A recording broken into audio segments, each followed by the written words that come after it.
नमस्कार, मी यामिनी मामुणकर. हितगुज या कार्यक्रमामध्ये आपल्या सर्वांचं स्वागत. या कार्यक्रमाच्या माध्यमातून दैनंदिन जीवनात भेडसावणाऱ्या आजारांबाबत, तक्रारींबाबत तज्ञांशी खास चर्चा करून त्यांचं मार्गदर्शन आपण घेत असतो. आणि हे तज्ञ तुम्हाला तुमच्या हेल्थ इन्व्हेस्टमेंट विषयी काही टिप्स या कार्यक्रमाच्या माध्यमातून देत असतात. प्रेक्षक हो, सध्याची परिस्थिती ताणतणावाची निर्माण झाली आहे आणि अनेकांना आरोग्याच्या वेगवेगळ्या समस्या त्रास देत आहेत. त्यातील एक समस्या म्हणजे वंध्यत्वाची, म्हणजेच इनफर्टिलिटी इश्यूज. पण या समस्येबद्दल मात्र कोणीही काही मोकळेपणानं बोलत नाहीये आणि म्हणूनच ही समस्या दिवसेंदिवस वाढताना दिसतेय. अनेकदा ही समस्या पुरुष किंवा स्त्री दोघांमध्ये असू शकते, परंतु वेळेवर उपचार करणं मात्र अत्यंत गरजेचं आहे.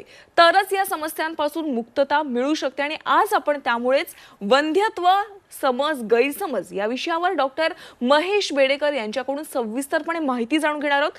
सर आपल्या स्टुडिओमध्ये आलेले आहेत. सर, आपलं मनापासून स्वागत आहे. नमस्कार. नमस्कार.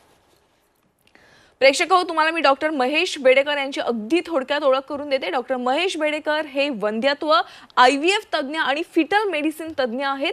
ठाण्यातील बेडेकर रुग्णालयात 25 वर्षांपासून ते प्रॅक्टिस करत आहेत. गेल्या 25 वर्षांचा अगदी गाढ अनुभव त्यांच्याकडे आहे. वंध्यत्व, IVF, फिटल मेडिसिन या विषयातील ते तज्ञ असल्याने आतापर्यंत शेकडो महिलांच्या क्रिटिकल केसेस त्यांनी हाताळलेल्या आहेत आणि तसंच अनेक सामाजिक कार्यामध्ये देखील त्यांनी सहभाग नोंदवलाय. मुंबई उच्च न्यायालयात त्यांनी जवळपास 5 जनहित याचिका केलेले ते एक सामाजिक कार्यकर्ते आहेत आणि याशिवाय त्यांनी त्यांच्या स्पोर्ट्सची आवड देखील जोपासली आणि ते मॅरेथॉन आणि अल्ट्रा मॅरेथॉन रनर देखील आहेत. तर आज आपण डॉक्टरांकडून वंध्यत्वाविषयी जे समज आणि गैरसमज आहेत याविषयी आपण अधिकची माहिती जाणून घेणार आहोत. विषयाला आपण सुरुवात करूया थेट. डॉक्टर, सगळ्यात महत्त्वाचा प्रश्न की ज्यांना IVF उपचार घ्यायचे आहेत तर त्यांनी IVF उपचार घेण्याआधी कोणते घटक सर्वात आधी लक्षात घेतले पाहिजेत? महत्वाचा प्रश्न आहे. काय आहे, तुम्ही आपण जो विषय घेतलाय समज गैरसमज, IVF बद्दल गैरसमज खूप आहेत. खरं. पहिलं, IVF करायची गरज आहे का? त्या दाम्पत्याला IVF करायची गरज आहे काय पहिलं बघितलं पाहिजे. म्हणून खूप वेळेला असं असतं की लग्नाला 2-3 वर्ष झालेली आहेत आणि घरच्यांची प्रेशर आहे म्हणून त्या कपलला पाठवलं जातं आमच्याकडे आणि सांगितलं जातं कसं आहे, आपण डॉक्टरकडे जेव्हा जातो त्यावेळेला सारखं डॉक्टरकडे जायची कोणाची मानसिकता नसते. आपण जातो, मला आजारपण आहे, मला ताप आलेला आहे, मला इंजेक्शन द्या, बरं करा लवकर. आणि IVF किंवा वंध्यत्व हा प्रकार असा आहे की तो वेळखाऊ आहे, कारण आपण पूर्णपणे निसर्गावर अवलंबून आहोत. प्रेग्नन्सी राहणं ही प्रक्रियाच नैसर्गिक आहे. म्हणून पहिलं आल्या आम्हाला पहिलं बघायला लागतं की हे फॅमिली प्रेशरमुळे आलेत का. कारण जेव्हा कपल येतं ते म्हणते की आम्हाला घाई झालेली आहे, आम्हाला ताबडतोब 2 महिन्यात प्रेग्नन्सी राहायला पाहिजे. आणि मग त्याच्यामुळे होतं कसं की तो इतकं पिअर प्रेशर एक तर स्वतःचंही असतं आणि फॅमिलीचंही असतं. पण पहिली गोष्ट IVFची गरज आहे का हे बघणं गरजेचं आहे. बरोबर. मग त्याच्याबरोबर सर्वात महत्त्वाची गोष्ट आम्ही बघतो ती म्हणजे स्त्रीचं वय किती आहे. कारण बायोलॉजिकल एजिंग हा जो प्रकार आहे हा फार महत्त्वाचा आहे. वयोमानाप्रमाणे जे स्त्री आणि पुरुषामध्ये बदल होतात ते कुठलंही विज्ञान बदलू शकत नाही. एस्पेशली म्हणजे आम्ही बघतो काय 30च्या आत कोण आहे, 30 एस्पेशली स्त्रीचं 30 ते 35 कोण आहे आणि 35च्या नंतर कोण आहे आणि 40च्या पर्यंत कोण आहे. म्हणजे ज्या स्त्रीचं वय 35 नंतर आहे तिच्या बाबतीत नक्कीच कुठलेही इन्फर्टिलिटी ट्रीटमेंट, वंध्यत्वाच्या ट्रीटमेंटवर सखोल त्यांनी विचार करून त्याची ट्रीटमेंट लवकर घ्यायला पाहिजे. म्हणजे IVF करायला पाहिजे असं नाही, पण ह्या गोष्टी फार महत्वाच्या आहेत. आणि मग इन्व्हेस्टिगेशन करायला लागतं. इन्व्हेस्टिगेशन करून मग मेल फॅक्टर आहे म्हणजे पुरुषामध्ये दोष आहे का बाईमध्ये दोष आहे. कारण 50-50% चान्सेस असतात. 50% पुरुषात दोष असू शकतो, 50% बाईत दोष असू शकतो. आणि मग त्याच्यावर हल्ली इतकं याच्यात प्रगत झालेलं आहे की सगळ्यांना IVF करायला लागतंच असं नाही. खरं सांगायचं तर IVF ही 3रा टप्पा आहे या इन्फर्टिलिटी ट्रीटमेंटचा. पहिला टप्पा कधीही आपण जर का कुठलंही नॉर्मल कपल असेल तर त्यांच्यामध्ये नैसर्गिकरित्या त्यांचं ओव्हरऑल प्रेग्नन्सी राहते का बघणं गरजेचं असतं. त्यांनी नाही झालं तर मग इंट्रायुट्राइन इन्सेमिनेशन. आणि मग IVFचे काही इंडिकेशन्स आहेत. म्हणजे IVF कोणी करावं. हल्ली कसं आहे, डॉक्टरला वाटतंय किंवा पेशंटला वाटतंय म्हणून करा अशा गोष्टी झालेल्या नाही आहेत. आपण विज्ञाननिष्ठ लोक आहोत, एकविश्वास करत काम करतो. इतक्या गाईडलाईन्स चांगल्या इंटरनॅशनल असोसिएशनचे आम्हाला आलेले आहेत. म्हणून त्या चौकटीत जर का तुम्ही बसत असाल तरच ते IVF करायला पाहिजे. नाहीतर कोणाकडे फॅसिलिटी आहे, कारण IVF सेंटर्स एवढी निघाले आहेत भारतामध्ये आणि फॅसिलिटी आहे आणि खर्च परवडतोय हो. म्हणून कोणी IVF करता कामा नाही. बरोबर. तो शेवटी तो एक शेवटचा मार्ग म्हणता येणार नाही मला, पण त्याचे एक इंडिकेशन्स आहेत. त्या इंडिकेशन्स बघूनच इन विट्रो फर्टिलायझेशन हे करायला पाहिजे. आणि एक डॉक्टर म्हणून तुमच्याकडून देखील हे घटक तुम्ही रुग्णांना सांगणं हे देखील तितकंच महत्वाचं आहे आणि हे तुम्ही करताय. जसं तुम्ही सुरुवातीला म्हणालात की IVF बद्दल अनेक गैरसमज समाजामध्ये आहेत आणि यातील एक गैरसमज आहे की IVFचा खर्च खूप असतो, जो तुम्ही आता उल्लेख केला. तर IVFच्या प्रवासासाठी जोडप्यांनी भावनिक आणि आर्थिकदृष्ट्या कशी तयारी केली पाहिजे? पहिली गोष्ट, भावनिक अतिशय महत्वाचं आहे. खरं. ह्याच्या बाबतीतचं समुपदेशन हे झालंच पाहिजे त्या कपलला. होतं कसं, जेव्हा माझ्याकडे कुठला पेशंट येतो तेव्हा माझी एवढी OPD भरलेली असते की अगदी म्हणजे खरं सांगायचं तर आमच्यावर सुद्धा एक प्रेशर असतं, कारण त्या स्त्रीची त्या पुरुषाशी वेळ द्यायला लागतो. ते इतके आमच्याबरोबर ओपन होतात आणि ढसाढसा रडतात काही जण, कारण एवढं त्यांना ते भावनिक असतं. आणि मी किती वेळ देऊ शकणार त्या कपलला? मला कितीही बोलायचं म्हटलं तरी माझ्या बाहेर जर का 40 पेशंट्स बसलेले आहेत. म्हणून हल्ली प्रत्येक IVF सेंटरमध्ये एक समुपदेशन करणारा एक तज्ज्ञ असणं गरजेचं आहे, ज्याला क्लिनिकल सायकोलॉजिस्ट असं म्हणतात. म्हणजे सरकारी नियमाप्रमाणे प्रत्येक IVF सेंटरमध्ये एक क्लिनिकल सायकोलॉजिस्ट असला पाहिजे आणि ते फार महत्त्वाचं आहे.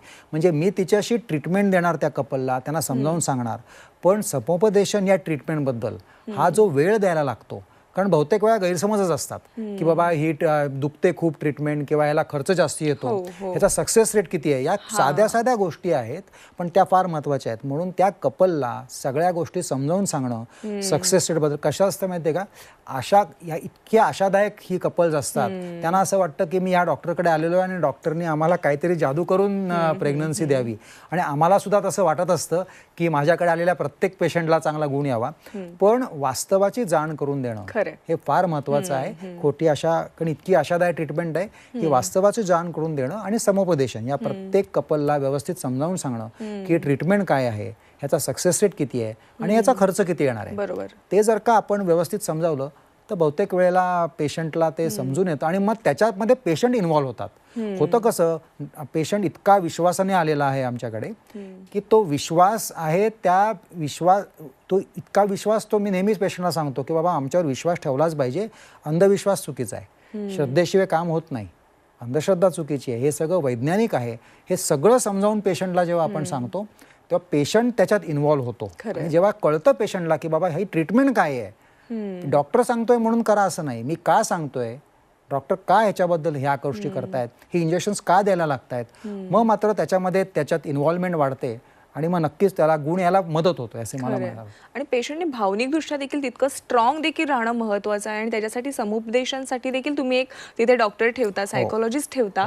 त्या विषयावर मी तुमच्याशी बोलणारच आहे. पण तत्पूर्वी डॉक्टर, खरं तर ह्या ज्या समस्या उद्भवतात ना, ह्याला खरं कारणीभूत आहे ती म्हणजे जीवनशैलीतील बदल, योग्य आहार नाहीये, वेळेवर झोप नाहीये, किंवा ही जी धावपळीचा आणि सगळ्यात महत्त्वाचं म्हणजे जे वाढतं प्रदूषण, या सगळ्याचा इम्पॅक्ट या शरीरावर पडतो आणि अनेक समस्या उद्भवतात.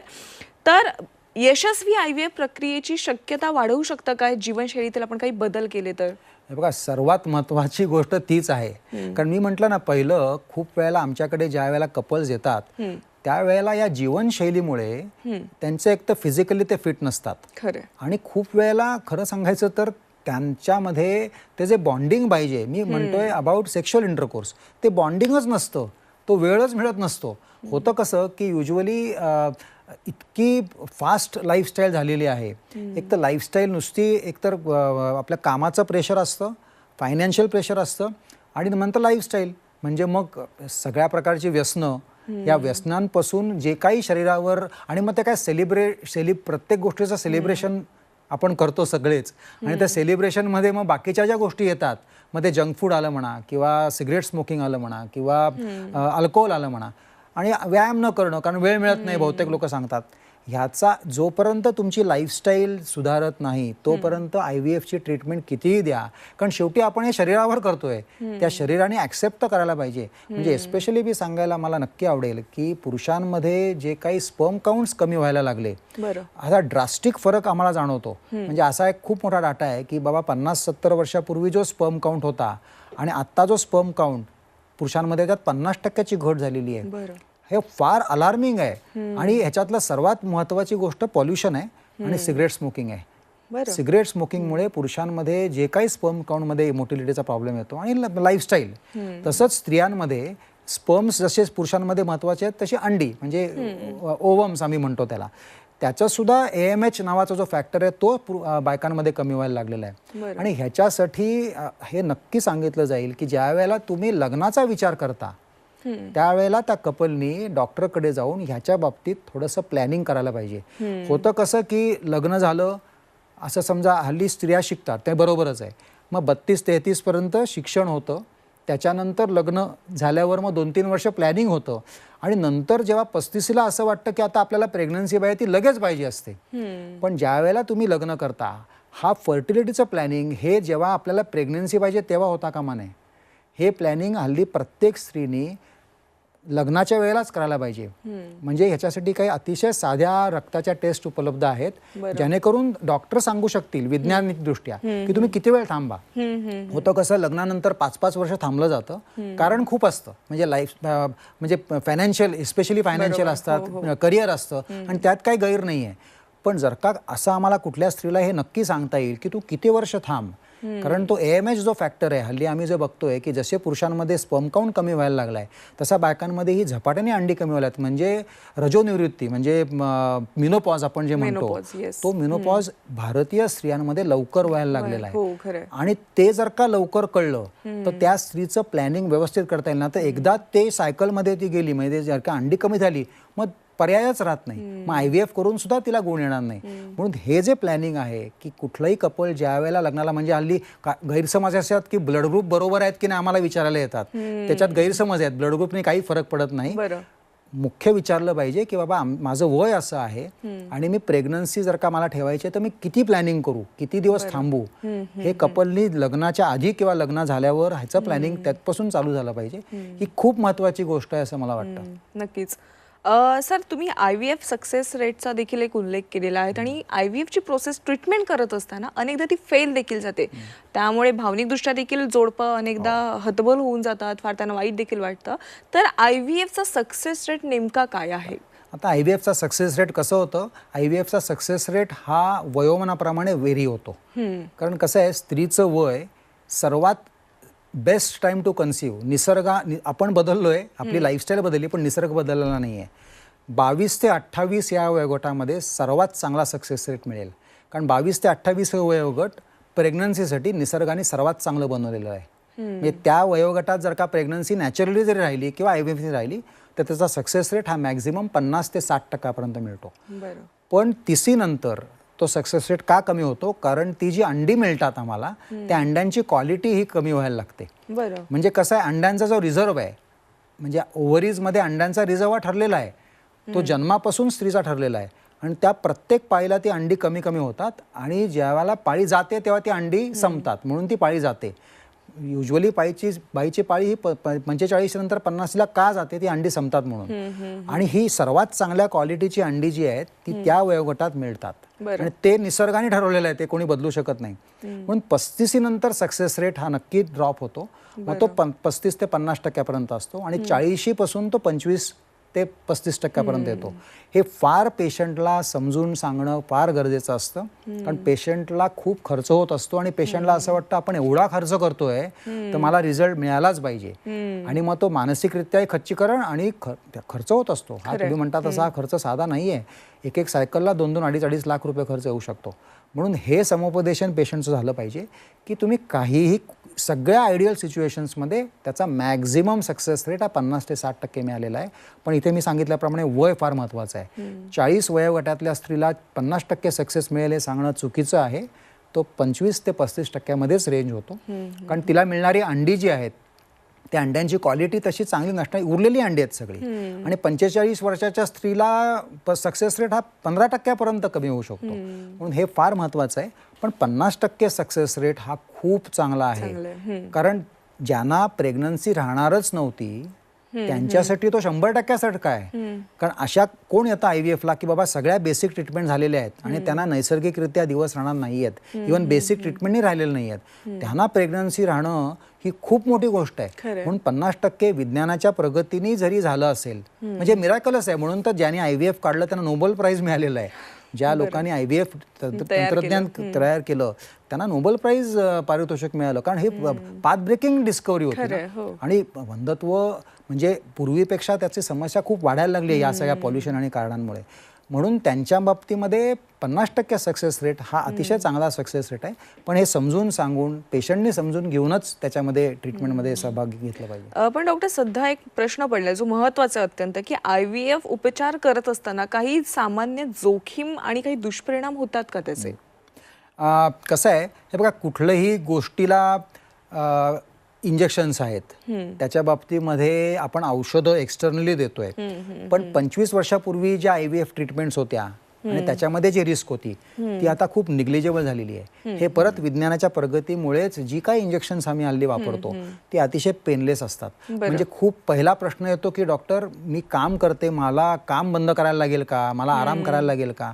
मी माझ्या प्रत्येक पेशंटला सांगतो की हल्ली ज्या पद्धतीने इंजेक्शन्स आणि चांगल्या प्रकारचे निडल्स आलेले आहेत, दैनंदिन जीवनामध्येच IVF होतं. म्हणजे रोज स्त्री इंजेक्शन घेऊन, एक तर घरी सुद्धा इंजेक्शन घेता येतात आणि रोज स्त्री इंजेक्शन घेऊन कामाला जाते. कुठल्याही प्रकारचं काम बंद करायचं नसतं. कारण का माहितीये का, होतं कसं, त्या IVFच्या ट्रीटमेंटमध्ये स्त्री एवढी मानसिकरित्या त्या IVFमध्ये गुंतलेली असते आणि ती कामालाही नाही गेली तर दुसरं काहीच नाही, empty wine is devil's den. 10 प्रश्न येतात, आजूबाजूचे काय काय सांगतात, इंटरनेटवर सर्व करतात.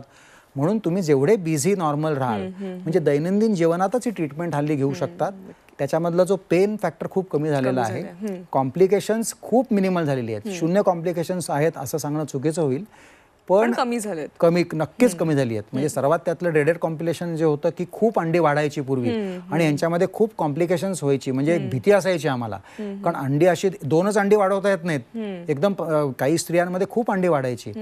आता ही कॉम्प्लिकेशन्स विज्ञानाच्या प्रगतीने आणि जी काही इंजेक्शन्स उपलब्ध झाली आहेत त्या अंड्यांचं प्रमाण, म्हणजे हे कॉम्प्लिकेशन्स मिनिमल झाली आहेत. I should not say they are zero, but खूप कमी कॉम्प्लिकेशन्स आहेत. त्यातलं दुखणंही कमी झालेलं आहे.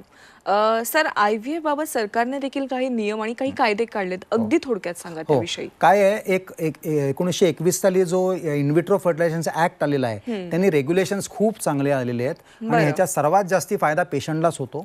कारण सगळं रेग्युलेटेड आहे. आम्ही जे काय करतो ते आमचा डाटा ठेवायला लागतो, तो आम्हाला महिना सरकारला द्यायला लागतो आणि सेंटर्स रेकग्नाइज झालेली आहेत.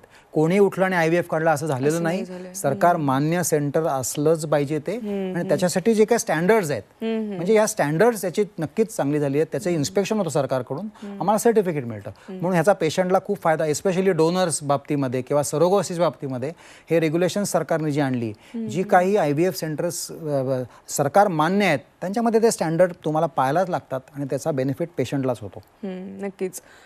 सर, काही जोडप्यांनी कितीही प्रयत्न केला तरी असं होतं की त्यांना IVF करताच येत नाही, तर त्यांनी नेमकं काय केलं पाहिजे? पहिली गोष्ट, अडॉप्शनचा विचार हा आम्ही आल्याला पहिल्यांदा सांगतो, कारण हा विचार काढू नका मनातून.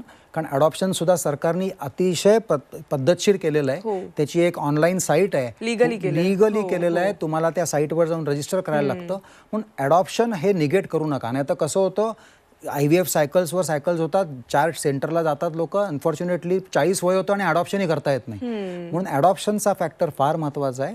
आणि अनफॉर्च्युनेटली काही अशा ज्या बायका असतात की त्यांच्या पिशवीच प्रेग्नन्सी ठेवू शकणार नाहीये, त्यांच्यासाठी सरोगसी आहे. पण सरोगसी बाबतीमध्ये सुद्धा पूर्वी ज्या पद्धतीने सरोगसी व्हायची आणि आता ती एवढी इझी राहिलेली नाहीये. पण तो ऍक्ट आहे, परत सरोगसी इज ऑल्सो रेग्युलेटेड. म्हणून एक तर अडॉप्शनचा फॅक्टर असू शकतो आणि सरोगसी हा दुसरा फॅक्टर आहे. आणि काय होतं डॉक्टर, की अनेकदा जोडप्यांचा ना फर्स्ट IVF जर त्यांची मिस झाली किंवा फेल झाली तर ते अनेकदा डॉक्टर बदलतात. हा एक महत्त्वाचा प्रश्न आहे. त्यामुळे त्या बाबतीत देखील त्यांना समुपदेशन करणं महत्त्वाची भूमिका. आणि तुम्ही जसं मगाशी देखील म्हणालात की समुपदेशन एक महत्त्वाची भूमिका बजवतं, याविषयी काय सांगाल तुम्ही? नाही, कसं आहे, म्हणजे आमच्याकडे जेव्हा पेशंट येतात ना, तेव्हा होतं कसं, एक पेशंट कन्सिव्ह झाला की तो सांगतो मी या डॉक्टरकडे कन्सिव्ह झालो.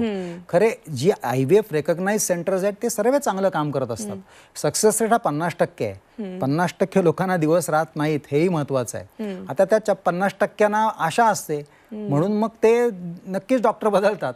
पण जेव्हा डॉक्टर बदलला जातो, जेव्हा माझ्याकडे दुसऱ्यांदा तिसऱ्यांदा IVF करला, तेव्हा मी त्याला पहिलं सांगतो, बाबा आधीच्या डॉक्टरनी काही चुकीचं केलंय असं म्हणणं बरोबर नाही. प्रत्येक जण प्रत्येकाच्या पद्धतीने ट्रीटमेंट देत असतो, मनापासून प्रयत्न करत असतो. मी काही जादू करणार नाहीये, पण कधीतरी आम्हाला पेशंटला पॉइंट ब्लँक सांगायला लागतं की तुमचं 3-3दा 4-4दा झालाय, तुम्ही आता ह्याच्या भानगडीत पडू नका, तुमचा एवढा खर्च झालेला आहे, एवढा भावनिक तुम्ही त्याच्यातून गेलेले आहात. म्हणून काही ब्लँटली आम्हाला गोष्टी ब्लंटली सांगायला लागतात पेशंटला. पण हा फार मोठा गोष्टी आहे. आमच्याकडे फाईल घेऊन येतात पेशंट, म्हणजे मला काहीतरी फाईल्स ठेवून त्या वाचायला 2 दिवस लागतात. पण अशा पेशंट बरोबर मी सांगितल्याप्रमाणे बोलून त्यांना कन्व्हिन्स करून त्यांनी खरी ट्रीटमेंट घ्यायची गरज आहे का, तुम्ही 4-4 वेळा IVF फेल करत असाल, कारण ट्रीटमेंट ते घ्यायला तयार असतात, कुठून तरी काहीतरी पैसे जमवू पण आम्हाला प्रेग्नन्सी पाहिजे असं ते म्हणत असतात. पण अशा वेळेला परत समुपदेशनाचा प्रकार येतो आणि मग ॲडॉप्शनची आम्हाला त्यांना ऑप्शन द्यायला लागतं. म्हणून हे जेव्हा सेकंड ओपिनियन थर्ड ओपिनियनला पेशंट्स येतात त्यावेळेला हे पहिलं पेशंटला समजून सांगायला लागतं की आधीच्या डॉक्टरनी काही चुकीची ट्रीटमेंट दिली असं म्हणणं बरोबर नाही. मी काही जादू वेगळे करणार नाहीये. आपण ज्या काही गाईडलाईन्स आहेत, खूप वेळेला असं असतं की बाबा आधीच्या डॉक्टरने एक वेगळ्या पद्धतीने ट्रीटमेंट दिलेली असते, मग आपल्याला काय पद्धत बदलायची गरज आहे का, त्याचा माझी पद्धत वेगळी आहे म्हणजे ते चुकीचं असं नाही. हे पेशंटला समजावून सांगून पेशंट युजली समजतो. पेशंटला हे सगळ्यात महत्त्वाची भूमिका असते या संपूर्ण ट्रीटमेंट म्हणजे ती म्हणजे समुपदेशनाची. आणि सर आज तुम्ही झी 24 तासमध्ये आलात आणि हितगुज या आपल्या कार्यक्रमातून वंध्यत्वाविषयी जे समज आणि गैरसमज आहेत त्याविषयी योग्य मार्गदर्शन केलं, त्याबद्दल आपले मनापासून आभार. Thank you so much. प्रेक्षकांनो, हितगुजमध्ये वेळ झाली आज इथेच थांबण्याची. ताज्या घडामोडींसाठी तुम्ही पाहत राहा झी 24 तास.